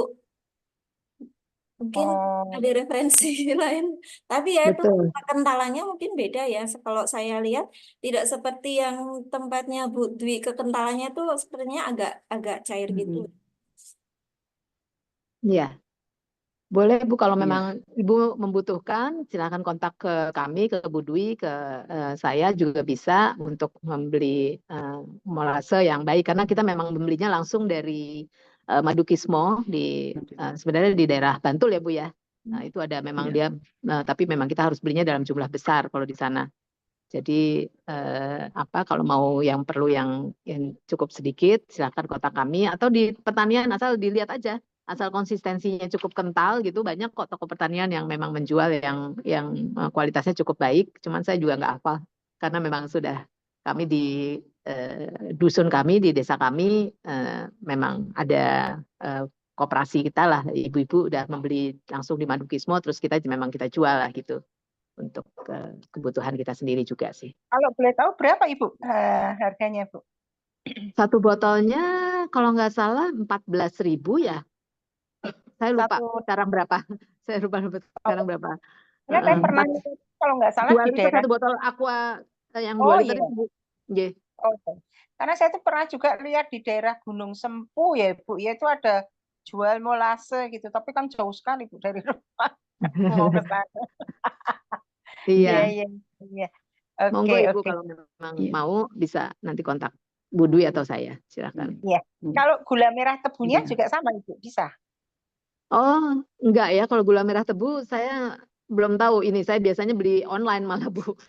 Di Oh iya. online banyak G. Kalau gula merah tebu saya biasanya belinya di online. Nggak Oh tahu iya, iya. di mana dijual di sini. Oh iya. Hmm. Oke, paling G. gampang ya Mungkin memang gula saya Jawa ya, Bu, menambahkan ya. ya. G. Ya. Jadi untuk menambahkan kalau untuk molase memang seperti yang disampaikan Bu Vimel, kita lihat di pasaran itu banyak macam ya tingkat kekentalannya itu. Kalau langsung ke pabrik kita tahu pasti. Kalau di toko pertanian tadi saya sampaikan pengalaman saya beli di toko pertanian itu sangat cair sekali.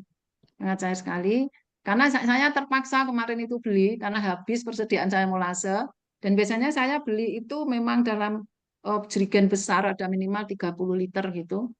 Dan 30 liter itu dihitungnya per liter kalau nggak salah itu sekitar 7.000. Jadi saya belinya kebetulan waktu saya masih aktif di dekat kantor saya gitu. Nanti kalau Bu Melani mau mengendaki alamat, saya info Bu Melani, nanti saya cari alamatnya. Kalau di Godean kan dekat ya, dekat dengan tempat saya membeli molase. Itu bagus kualitasnya. Tingkat kentalannya ya cukup bagus lah menurut saya dibanding di toko pertanian. Nah, kalau gula merah tebu, saya memang punya suatu komunitas sendiri, itu ada yang jual gula merah tebu. Saya belinya melalui teman saya itu. Namun harganya cukup mahal begitu ya. Jadi kalau membuat ekoenzim, kalau menurut saya dengan molase itu sudah cukup Ya, bagus begitu. Karena kalau betul. pakai molase itu nanti baunya sangat berbeda. Jadi molase itu baunya fermentasi awet sekali berbulan-bulan tuh harum sekali. Jadi perbandingannya seperti ini. Kalau molase kan saya tunjukkan mungkin ya Bu Maliani, ini yang dari molase warnanya hitam, kemudian ini yang gula merah tebu lebih jernih gitu, lebih jernih. Nah ini juga beda ini. Jadi ini yang gula merah tebu agak agak terang warnanya. Ini pakai gula merah biasa, pakai gula merah Jawa, gula merah biasa. Ini saya bandingkan karena bahan organiknya sama. Jadi itulah gunanya bagaimana kalau kita ingin melihat ya bagaimana sih hasilnya kalau menggunakan bahan organiknya sama tapi jenis gulanya berbeda. Ternyata berbeda-beda hasilnya. Ini tiga ini bahan organiknya sama, gulanya berbeda, hasilnya ternyata berbeda juga gitu ya. Ini anu saya aja. Saya pengen membandingkan aja. Ya, Kalau tapi menggunakan manfaatnya ini bahan sama ya Bu, organiknya sama, manfaatnya sama. manfaatnya insya Allah sama. Ya, jadi Manfaatnya sama. untuk Yang membuat penting manfaatnya. ekoenzim ini kita pilih bahan yang ada di sekitar kita yang tentunya lebih ekonomis ya. Karena ekoenzim itu kan kalau lihat temanya kan mengekonomiskan. Jadi kita cari yang lebih mudah, yang lebih murah dan memiliki manfaat yang sama. Nah, kalau tadi ada produk F2 yang aromatik tadi saya juga punya contoh membuat ini dari apa bunga sedap malam ini baunya harum sekali. Jadi udah 1 bulan, sampai 1 bulan lebih belum saya panen. Harusnya 1 bulan ya, tapi sangat harum baunya. Ini yang tadi di materi disampaikan ekoenzim aromatik ya. Ini saya kebetulan membuat yang dari bunga sedap malam. Kalau mau untuk sabun, saya kira bagus. Tapi pengalaman membuat sabun aroma apapun kayaknya nggak ngaruh karena sepertinya ekoenzim itu berpengaruh terhadap aroma karena saya berbagai macam membuat sabun pakai aroma ini kayaknya ekoenzim ini bisa sedikit menetralisir aroma sepertinya ya karena ini mungkin perlu ada semacam dukungan apa ya semacam penelitian atau apalah gitu tapi prinsipnya manfaat ekoenzim itu sangat luar biasa dan sama saja dari gula merah tebu dari molase. Mungkin itu Bu Melanie, Bu Weni. Ya, terima kasih. Cuman warnanya aja jelek ya Bu ya kalau melase hitam.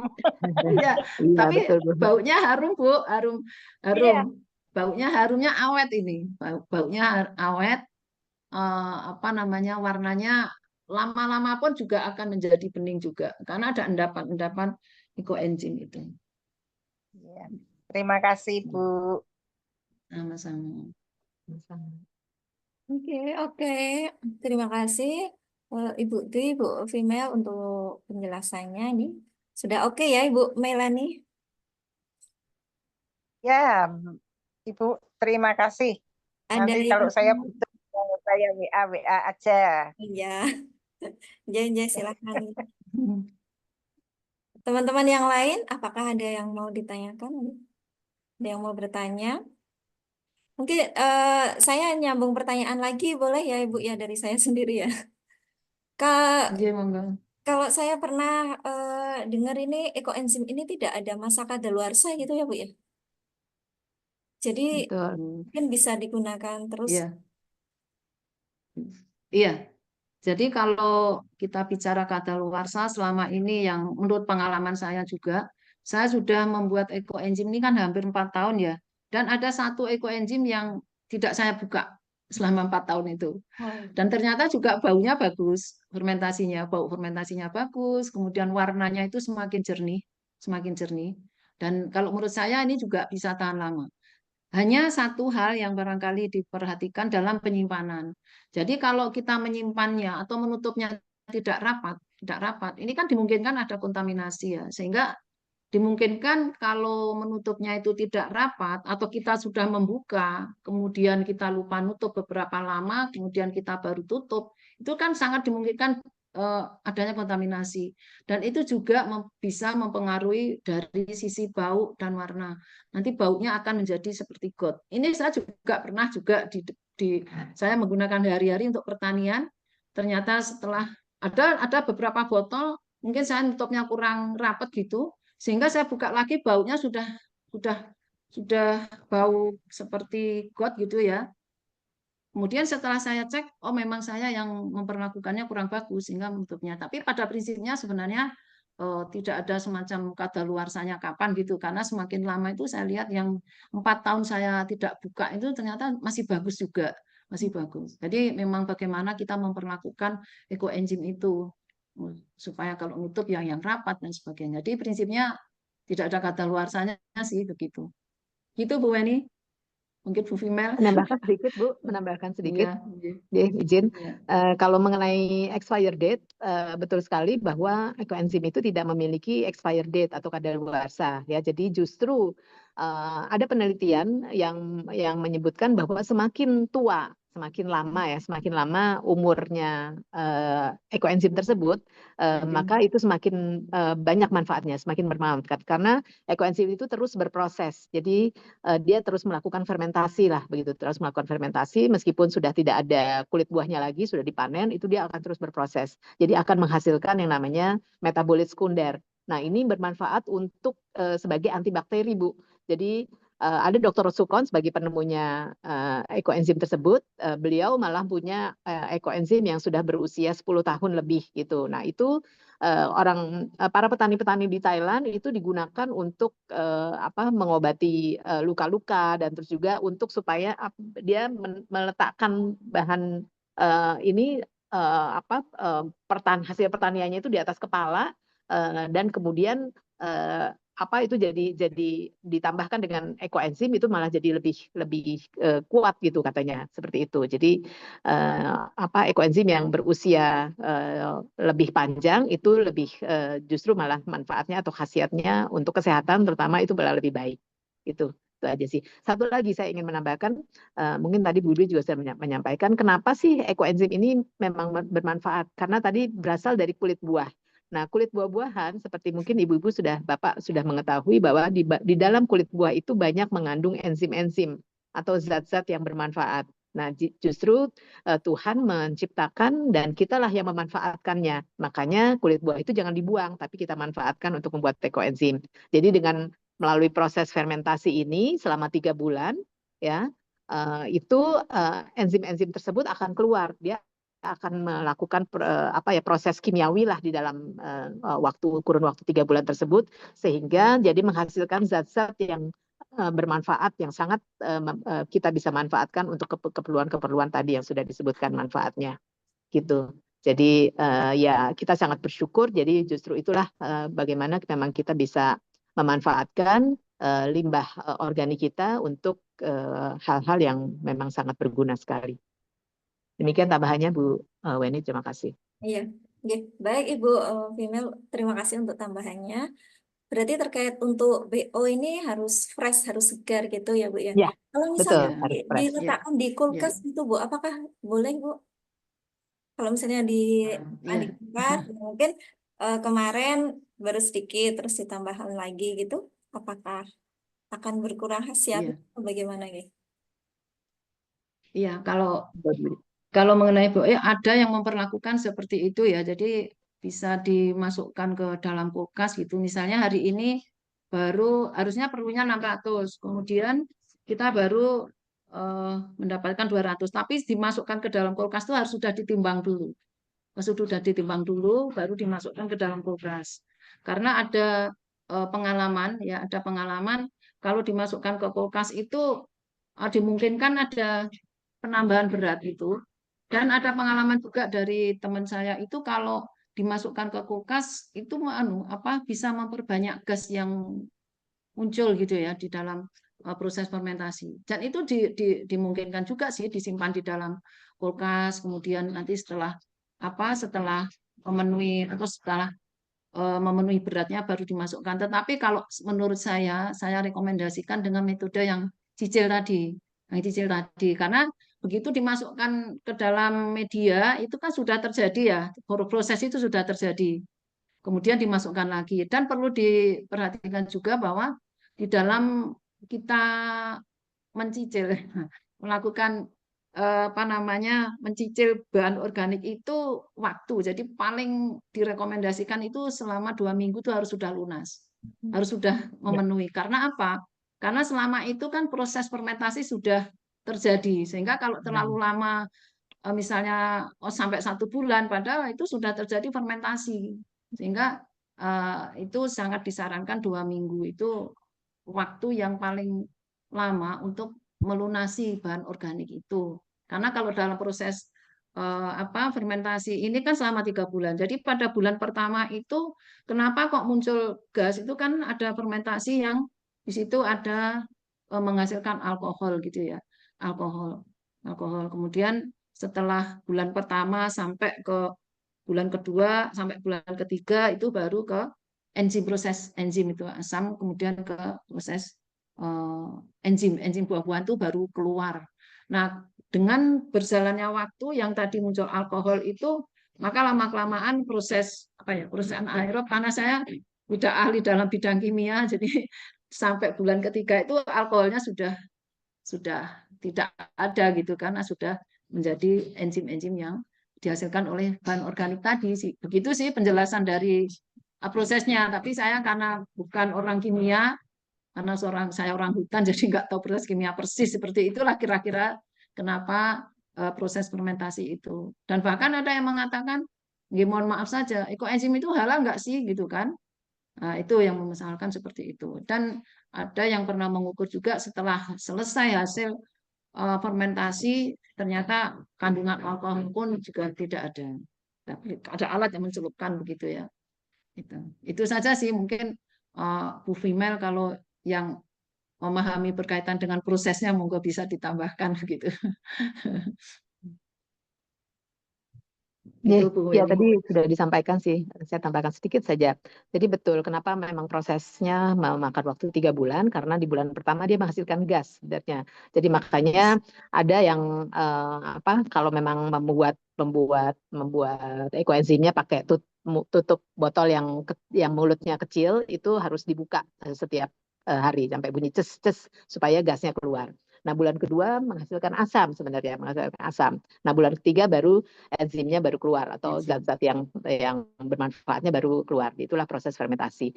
Jadi betul sekali bahwa dia tidak mengandung alkohol. Kalaupun memang ada, ya memang pasti ada lah ya, karena memang kandungan proses kimiawinya. Tapi sekali lagi ekoenzim bukan untuk diminum, jadi tidak akan memabukkan lah begitu, tidak memang tidak boleh diminum karena memang ini bukan untuk konsumsi diminum. Jadi ekoenzim untuk pemakaian di luar, jadi untuk mengobati luka, untuk terapi detox gitu, untuk kita membersihkan kompor dan seterusnya ya.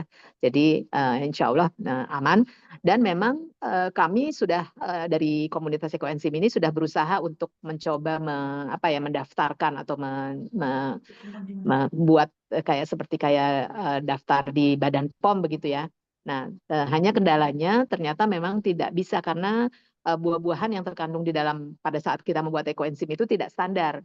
Saya hari ini bikinnya, saya bikinnya dengan 5 jenis buah-buahan, misalnya jeruk, pisang, apel, mangga, sama misalnya ada serai katakanlah seperti itu. Tapi kemudian Bu Dwi bikinnya dengan 5 macam buah-buahan yang berbeda. Nah, meskipun jumlahnya sama ya. Nah, itu kan kandungannya pasti berbeda-beda. Nah, jadi itu yang selama ini kenapa ekoenzim tidak bisa distandarkan atau tidak bisa formalkan lah begitu ya, supaya orang jadi semakin yakin gitu. Jadi memang alasan utamanya adalah seperti itu. Tapi banyak sekali sudah jurnal-jurnal atau penelitian-penelitian yang terkait dengan ekoenzim yang menyebutkan bagaimana ekoenzim ini bisa bermanfaat untuk kita ya, untuk kehidupan kita yang memang secara baik teori maupun kenyataannya ya sudah mengatakan bahwa memang manfaat ekoenzim sudah sungguh luar biasa gitu. Hanya memang belum bisa distandarkan, kecuali mungkin dari sabun ya, yang produk-produk turunannya, jadi mungkin bikin sabun cair atau sabun inti, barangkali itu bisa distandarkan. Tapi larutan ekoenzimnya sendiri yang itu tidak bisa kita standarkan karena yaitu bahan bakunya atau bahan organiknya terdiri dari buah-buahan yang kita tidak bisa tentukan apa saja gitu, karena prinsip utama membuat ekoenzim adalah memanfaatkan limbah organik yang ada di tempat kita masing-masing. Jadi kita nggak bisa memilih, oh saya ekoenzim buahnya harus A, B, C, D saja gitu. Tidak gitu. Silahkan apa saja yang ada di rumah kita, itulah yang harus kita manfaatkan untuk kita pakai sebagai bahan untuk membuat ekoenzim. Gitu tambahannya. Terima kasih. Terima kasih Ibu Female untuk penjelasannya yang sangat lengkap sekali ya. Jadi ekoenzim ini bisa jadi merupakan dasar ya Bu ya, sebelum ada produk-produk turunan seperti sabun, bahan pembersih dan lain gitu ya. Ya. Cukup menarik sekali nih manfaatnya ya, terutama untuk dari sisi kebersihan juga ya. Kalau tadi Ibu Dwi menceritakan temannya yang sudah menggunakan ekoenzim untuk gosok gigi ya, berarti sebagai pengganti odol gitu ya. Itu Betul. ya. Ada juga Iya. ini yang teman saya ini Bu menggunakan ekoenzim itu eh, sebagai sampo gitu. Jadi sudah 6 tahun tidak membeli Iya, sampo gitu. Jadi tadi yang kita saya juga pakai sampo kok, Bu. oh ya, jadi lebih ekonomis ya mengurangi Iya. belanja bulanan gitu ya. Dengan memanfaatkan sisa dari apa yang kita konsumsi. Gitu ya Ibu ya. Baik, terima kasih. Ada yang on cam, oh, Mbak Ruwaida, apakah ada yang ingin ditanyakan? Belum Bu ada. Eni, mungkin saya nambahkan sedikit ya Oh iya, mengenai bagaimana kita memperlakukan kalau kita menggunakan botol yang tutupnya kecil gitu ya. oh iya, iya. Yang ini ada di materi saya. Mungkin saya share lagi ya, sedikit sebentar. Oke. Eh, ya. Jadi ini ada sedikit informasi tambahan karena kadang-kadang kan kita itu menggunakan memanfaatkan galon gitu ya. Jadi memanfaatkan galon yang tutupnya ini kecil, ini kecil gini. Nah, ini bagaimana memperlakukan yang mulutnya kecil ini. Jadi tadi Bu Vimel udah menjelaskan sedikit kalau untuk menggunakan botol-botol yang atau galon yang tutupnya kecil itu kita buka gitu ya, kita buka di proses-proses awal gitu. Jadi pertama kita buka, tapi sehari itu bisa bisa lebih dari 3 kali kalau harus dibuka, ya, dibuka nutupnya itu. Kalau tidak itu terjadi seperti ini, Bu. Ini Hmm. ledakan ini yang pernah saya buat ini. Ini saya menggunakan galon. Saya menggunakan kira-kira 23 jenis kulit buah ini. Jadi memang banyak sekali jenisnya karena kebetulan saya membuat klasik enzim, kulit buahnya saya buat eco enzim. Jadi ini sangat banyak sekali gas yang keluar. Nah, ini bisa meledak sendiri tanpa tanpa apa ya? Artinya saya walaupun sudah membuka dari pagi, siang, sore, tapi lupa sedikit membuka itu ternyata gasnya sangat luas sangat luar banyak sekali gas yang muncul. Nah, kemudian pada saat mengeluarkan kan memang sulit ya, tapi bagaimana memperlakukannya ini ada beberapa cara. Jadi begini, yang pertama tadi disebutkan buka sedikit tutupnya untuk mengeluarkan gas, kemudian ditutup kembali. Ini beberapa kali dilakukan dalam sehari, gasnya supaya berkurang. Kemudian untuk maksimal buka tutup itu selama 1 bulan. Jadi setelah 1 bulan full, setelah itu ditutup, tidak boleh dibuka lagi. Nah, kemudian ada perlakuannya seperti ini, Bapak Ibu sekalian. Kita membeli seperti ini. Ini apa ya namanya kok saya lupa. Saya menggunakan ini akhirnya karena saya banyak banyak galon ya. Saya menggunakan ini pakai saya lupa namanya. Beli ini di online ada pakai ini. Kemudian yang kedua memasang selang. Jadi kita lubangi ini tutupnya pakai solder gitu. Kemudian kita kasih selang. Kemudian selangnya ini kita hubungkan ke eh, air ke dalam botol, botol air 1 liter gitu kita hubungkan ke sini sehingga kita tidak perlu membuka tutup galonnya ini. Nah, selama gasnya habis kira-kira 1 bulan atau 3 minggu kita ganti tutupnya ini dengan tutup yang rapat. Nah, ini kalau kita amati di minggu-minggu pertama itu di sini gasnya akan muncul, Bu. Jadi airnya ini akan kelihatan gasnya ini keluar ke sini ke botol sini. Nah, kemudian ada yang ditutup pakai ini, apa namanya? Kalau Mati ya. Nah, jadi pakai ini apa namanya? Ini sarung tangan, macam-macam, balon dan sebagainya. Nanti kalau balonnya pecah kita segera ganti gitu. Jadi ini apa namanya semacam modifikasi ya kalau memang kita betul-betul tidak memiliki botol yang uh, mulutnya lebar. Kita bisa memanfaatkan seperti itu. Cuman risikonya memang mengeluarkan bahan organiknya agak sulit dibanding dengan menggunakan apa botol yang tutupnya lebar.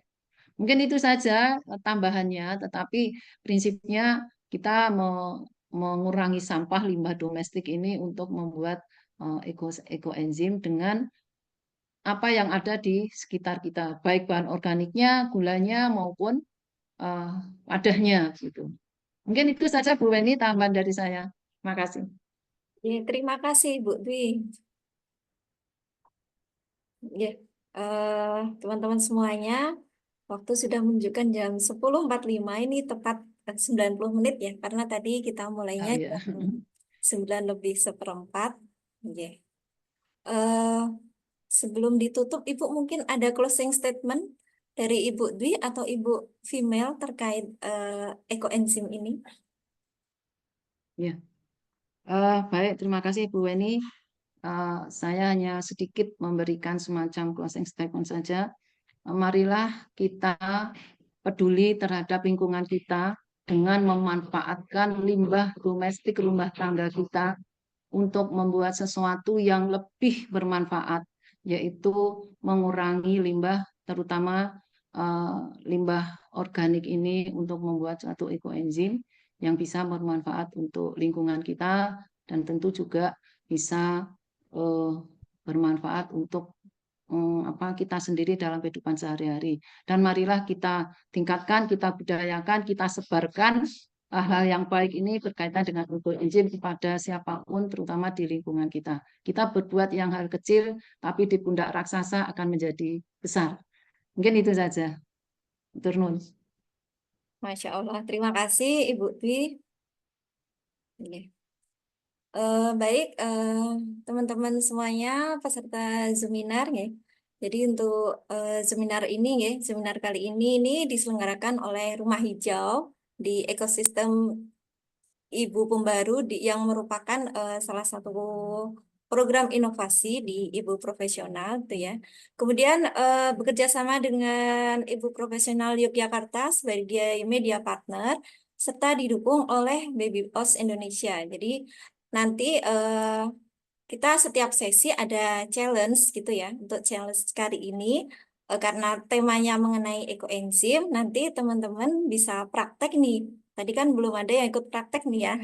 Nanti bisa praktek membuat ekoenzim, kemudian nanti dokumentasinya bisa diupload di IG gitu ya. Nah, nanti secara teknisnya akan saya umumkan lebih lanjut di WAG.